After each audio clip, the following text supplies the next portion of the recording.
most shocking images are from Huntington Beach, California, where at the conclusion of the U.S. Open of surfing on Sunday, a white mob began rioting.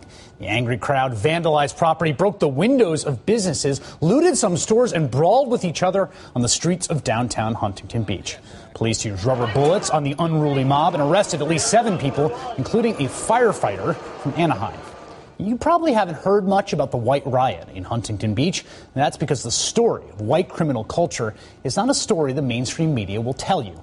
But once you scratch the surface, these stories are everywhere you look. Take billionaire hedge fund manager Steve Cohen, for instance. How many times this week have you heard about the federal charges he's been slapped with for alleged insider trading violations? And what about J.P. Morgan Chase, a company run almost entirely by white men? Well, that financial giant quietly paid $410 million in a settlement after being accused of manipulating the power markets. The sad truth is that the white power structure in this country has no clue how to solve the problems within the white community. Look, I don't want people to be suspicious of white men, but the Huntington Beach riot underlines a stark truth about white culture. The fact is, 84% of white murder victims are killed by other white people. And we really do have to question whether white leadership, where they are on this issue. The conversation is sorely lacking an appeal from the moderate white community. After all, no one forces white people to throw haymakers after their surfing competitions.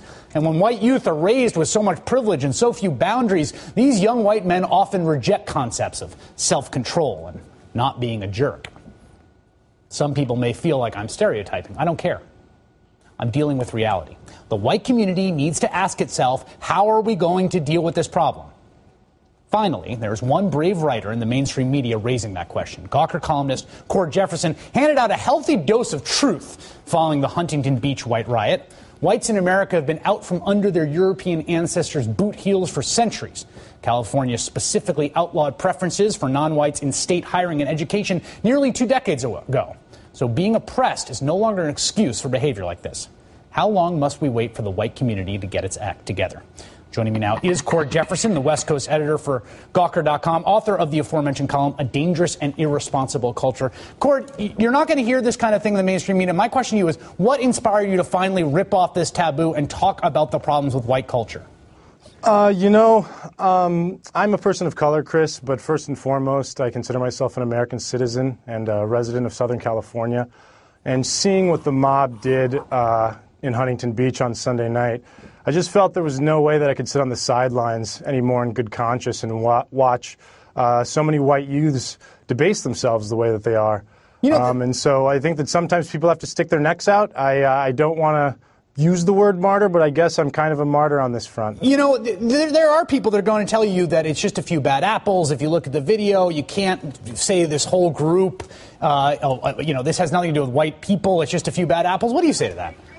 To that I say that if that's your actual belief, then you're living with your head in the sand. I used to live in New York City and would occasionally go to Hoboken, New Jersey's St. Patrick's Day Parade. And there were so many young white men there, vomiting in the streets, urinating in the streets, getting in fistfights in the streets. It was a sight to be seen. I've seen it myself. There's college dorms you can go to. Every other room, there's a bong. There are people talking about how much they enjoy drugs. A drug culture that people and white elders don't say anything about it. They kind of they wink, and they nod.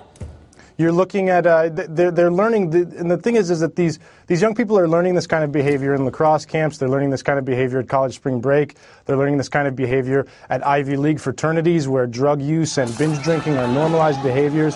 And these kinds of places are kind of the hives of moral debasement that are leading to, I think, what we're seeing is which is this white crime scourge. Here's my question to you. People are going to say, this is someone who has a personal problem with white people. Do you have a personal problem with white people? Is this animus? No, I think any time that you tell the truth, there's going to be those people who come out and think that you're doing it for some insidious reason and say that you're a racist. I kind of knew that some white people were going to say that this is just.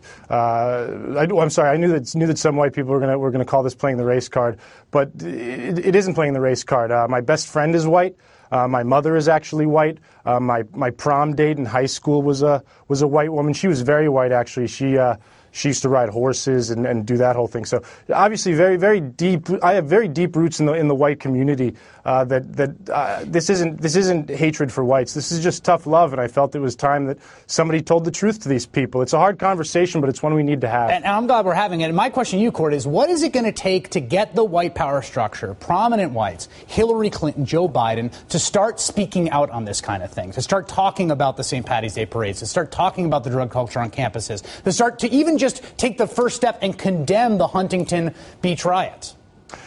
You know, I wish that I knew. I wish that I knew. When I look towards the white leadership, when I look towards the Justin Biebers of the world and the Rush Limbaughs of the world and the Sean Hannitys of the world, I often hear them talking about the problems within the black community, but I have yet to really see them take a serious, long look at the problems within the white community and look at these kinds of violent offenses that are going on within white neighborhoods and on white college campuses all the time. And that's been difficult to watch. And so to them, I would just say, physician, heal thyself first. And I'm glad that people like you are stepping up in the white community and really sort of looking at this problem for what it is, which is a serious, serious issue. We appreciate that. Cord Jefferson, the West Coast editor for Gawker.com. Thank you. Thank you. If you watched that segment and thought that's an absolutely ridiculous premise and an absolutely terrible way to talk about millions of people who share nothing except their general broad pigmentation, you are correct. And remember that the next time you hear those same arguments, but with a different word in place of the word white. And that's the memo. We'll be right back with Click 3. We are anonymous. We are legion. We do not forgive. We do not forget. Expect us.